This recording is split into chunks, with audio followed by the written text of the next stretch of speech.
My name is Mohammed Zubeir Hassam. I arrived in the UK in April 1976. My background is Indian. My parents come from India, Gujarat. We all migrated to this country back in the 70s. I grew up with my extended family when we were young. We all lived together for quite a few years. In Malawi, families live together. And we brought that tradition here as well. 4 sisters came first, and then a brother, then a sister, then a brother.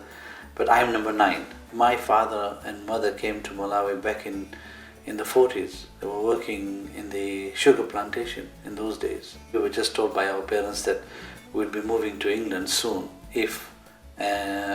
pending what happens after our business is sold. We digested it okay because we didn't think that it would be appropriate for us to go and restart business in the city because there was a lot of competition. My parents came from India, Gujarat. When I asked my dad how and when he came from India to Malawi, he told me of the journey that he took by ship, which took nearly 3 months in those days or more. But he was sponsored by one of my great uncles to come to Malawi, to come and work, and then following his stay there, he went into business later on. And my mom followed in the late 50s, after 10 years after my father was in Malawi. It took us quite a while preparing ourselves to come to the UK because we just didn't come overnight. We flew on British Airways from Malawi. British Airways had special flights laid on for people who were migrating because a lot of people from Malawi migrated at the same time. I would say approximately 100 families were leaving every week. We flew from Blantyre and we came to London Heathrow, Terminal 3.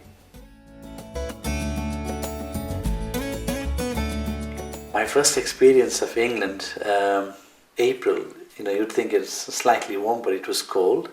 My elder brother, who already lived in Leicester, came to fetch us in a minibus. We left the airport. We reached Hayes, not very far from the airport, and the minibus broke down. That was our first experience of coming to the UK. We arrived at 6:30 in the morning, but it was almost 4 or 5 o'clock in the evening when we arrived here in Leicester. The first impression of Leicester we got was that the people were friendly, although, what can I say, in Malawi people lived very moderate lives and very close-knit, and when you see somebody holding hands and kissing in the street, that was a shock for us. But in those days it was a shock to our parents as well, because they would never see anyone holding hands or kiss in the street. I first went to school at Moat Community College, and it was Moat Boys. So the girls studied separate, boys studied separate. I went to Moat Boys. I even remember some of my teachers. Mr. Green is one of them. And some of the boys that I met in school the first time when I went there, obviously we looked different to the boys who were already here, and they would take the mick out of us initially, but we got used to it. But the only thing we found that there was no discipline in class. Although there was discipline, but the discipline we were used to in Africa was not the same as the discipline we found in the schools here. And if you obviously, in those days, they could cane you. I remember one day being late on a Friday when I went for my prayers. When I went back, he says, "Where have you been?" And I said, "I went for my prayers." So everybody in the class laughed. I said, "What do you mean prayers?" I said, I went for my Friday prayers, sir." So he said, "Well, in that case, get in the office." And he caned me on my hand for that. I still remember that. When I came in the early days, the Beatles were, and Jim Reeves, I remember Jim Reeves, he's still got his album somewhere of Jim Reeves. We used to listen to that. Obviously, music is not something that we'd always listen to, but it was something that you could, get the turntable out and wear your bell bottoms in those days and have those big clanky shoes. We used to wear them.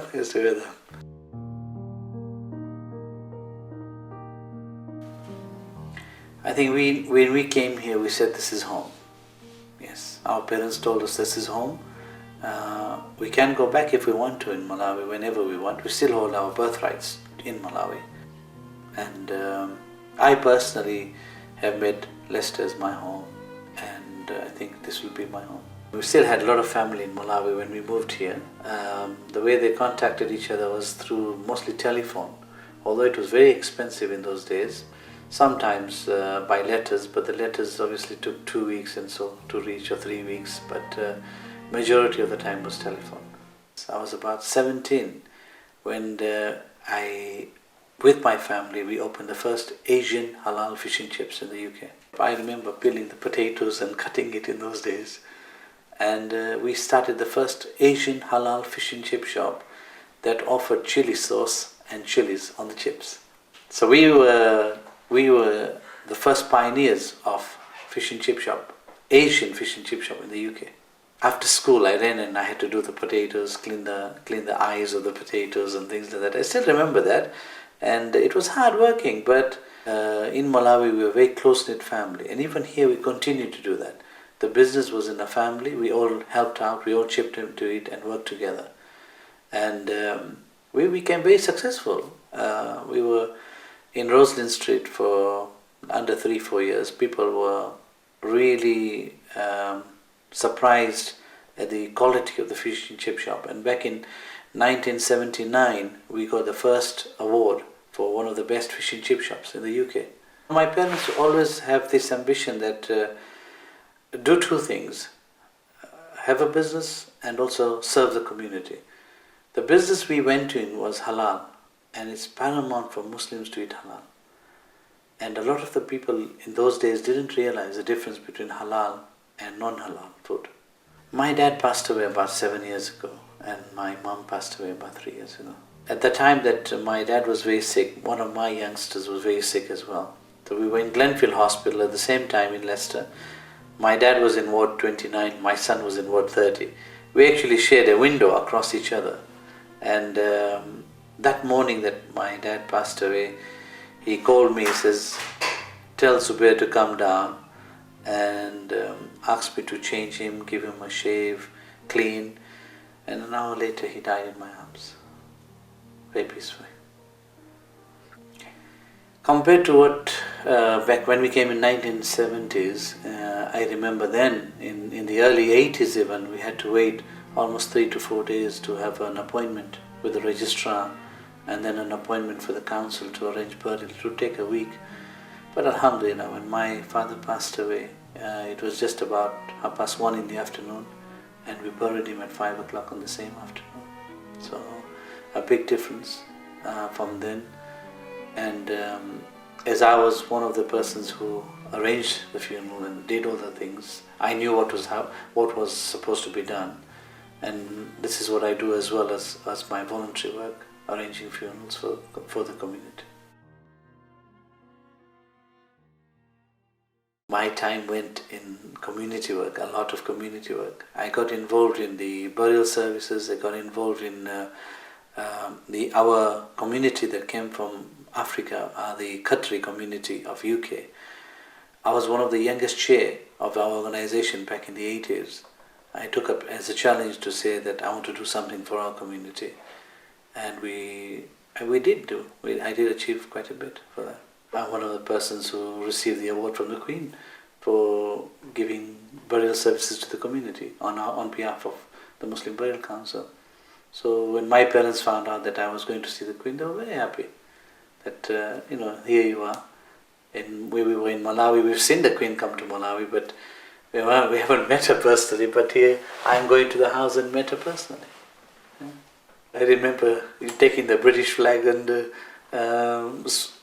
flying it all the time in Malawi. Whenever she came, or whenever her ancestors came, we always did it when the Queen Mother came as well.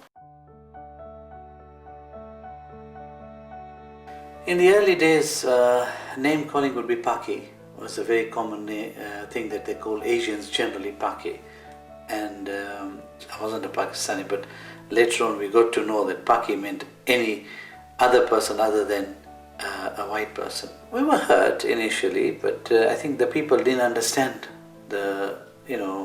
why we were coming here. A lot of the um, English people who lived here obviously suddenly saw an influx of a lot of Asian people coming into the country, and they didn't know who they are, why they are here. When we first set up the fish and chip shop in Highfields, we had the local people, mostly English, and for them to find us moving in and selling fish and chips, and then suddenly saw an influx of Asian people coming to buy fish and chips, they were thinking, what's wrong? What is there in there that we don't have? And from time to time we had some English people who are skinheads who would come and spit at you and run away, but we obviously we would report it to the police, but in those days the police response wasn't as good as it is today. And also the other sad part of things is in the area there's a lot of prostitution, and we've come from Africa where we would never see prostitution in the street like they did in those days here, where there was a red light and all sorts of things going on. I remember one lady in particular, she used to live across the road and she used to have a piano, and her son was a teacher. Apart from that, there wasn't much contact, public, from neighbor to neighbor. You wouldn't see them as such. They'd keep to themselves. I don't know, it was a tradition, or it was something that most people felt that when new people moved in, they didn't make a quick connection. I mean, we always, if we celebrated Eid, for example, we took some of our food to the neighbors and gave them.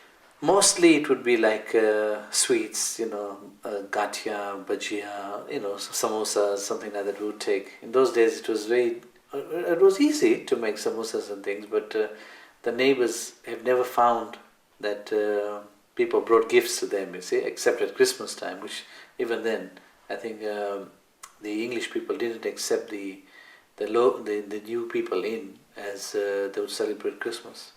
We always gave them a card. And if we knew them very well, we would probably get a box of chocolates and sweets. For Eid, we always gave. And in return, now that some of those neighbors would actually come at Eid time and give us gifts in exchange. I met my wife whilst on holiday in South Africa. It was Easter time when I met her, and I proposed to her, and when I came home she said yes, and we went back to get married in November. I proposed in a letter to her, would you believe it? On that afternoon of the wedding, I found out that Yasmin had a wheezing attack. So I said, you know what, I don't know how things will happen, because my whole family flew over from England to South Africa for the wedding. We had almost 20 of our family members came down. But I said, to cheer her up, I'll get a bunch of roses and send it to her. And I think just by seeing the roses, she felt better. When my eldest son was born, I remember it very clearly because I was there by her, and after he was born, I held him, and then I called my father to come and do the azan, because all our children, our parents did the azan. My father did the azan for all the children that were born. And I remember clearly telling the nurse that morning that once my son is born, I want you to wash him, wipe him down, because I want my father to do the azan in his ears. And she said, not a problem, we'll arrange it for you and you can go and fetch him. So I went and fetched my father and I brought him, and he did the azan just about an hour after he was born. I was very happy, very proud as well, that because my father, I think, was very religious, and he brought us up very disciplined, and he instilled in us a lot of good things that we are bringing to our children now. Manners was for one, and to respect the religion and to respect the religion of others was very important. Our parents always brought us up with that. People can have different values, but you don't lower anybody up, or you don't tell them things that is wrong or that is right. It's their decision. I think we've passed the values to our children as well, and many parents would come to me, or many of my friends in the society would come to me and say, is that your son? Think he's done very well, or he's done this, he's done that good. Similar to my daughter. I mean, people would come up and say that, you brought your daughter up very well. We are very proud. I mean, we're very happy that other people in the community can reflect that to us. Because we had just sold the business and we had some time on our hands, we took it up on us that we decided to go for Hajj by car from here to Saudi Arabia. We bought a Volkswagen Combi. I went out and got all the visas for the whole family, and we drove down from here to Saudi Arabia. That was a almost 3 months journey from here, and Haji, my eldest son, was 10 months. He came with us, and we traveled from here to Ostend in Belgium, then into Germany, into Austria, Yugoslavia, Bulgaria, Turkey, Syria, Jordan, and into Saudi Arabia. We then moved from Greenland Road to Staveley Road when Zubeir was born. We had another house in Staveley Road. We moved there, and obviously now the house is getting small. We had now 4 children. Because ourselves, we didn't continue in education, myself and my wife. So we thought at least we can give education to our children, and hopefully that will help them in future. Muhammad was born, he was born in 1999, and when he was born, he was born with a very difficult heart condition, which gave us all a setback in life. Muhammad came with a very difficult condition that the doctors told us that we either operate now or he won't survive. And his condition, they told us that it was TAPVT, which was very rare condition. They said 1 in 14 million children get this condition. However, the surgeon in Leicester Glenfield did the operation. Yasmin and I, after I left the business, we specialize in wedding cakes. Yasmin's a very good artist in cake decorating. In fact, she was one of the first lady from the American way of doing the Wilton way. She was the teacher for the East Midlands. But after Muhammad was born, she just said, that's it, I'm not doing any cakes. Doing cakes was a passion for her. In fact, people used to come as far as Scotland. I've had people from Glasgow who've had cakes from her wedding cakes. And the furthest we've had is somebody from Toronto who had ordered a 10-tier wedding cake which she did for her. When we were in Highfields, we sent the children to the big mosque, the Sutherland Street Mosque, where they went for education. But as we moved to Oadby, they were still young. The madrasa that was running here was, for my standard, was not very good. So I volunteered my own time. I'm running that madrasa of nearly 140 children. So we did influence our children to go to madrasa a lot, and some of my children are now working in the madrasa helping as volunteers. For example, Sumaya and Wasim are very part of the Muslim school Oadby. The shift that you will see is that in terms of the religious studies, our parents didn't take it as serious as we are taking it serious now. But what they did is obviously they knew that they put the basics and instilled the main things into ourselves. They found that was sufficient. But today's challenges are that is not sufficient. We are going one step further, making sure our children get the maximum knowledge in terms of madrasa, in terms of the approach that they need to have. And obviously the younger generation are more questioning us in terms of why there's differences of schools of thoughts, why is this and why is that. So as a parent, we do our level best to give them the right information and make sure that they are also well informed of all the different schools of thoughts as well. Bilal's took a year off from his medicine to do some work for Tony Blair Foundation. And they so happened to send him to Malawi to do some of his work with Africa. And he went and visited my mum's mosque, he told the chief of that village to say, I'm the grandson of this masjid. So they were very happy. It was quite amazing for him as well. He said that for the chief lady who was the chief of the village to welcome him and say that, you're welcome here.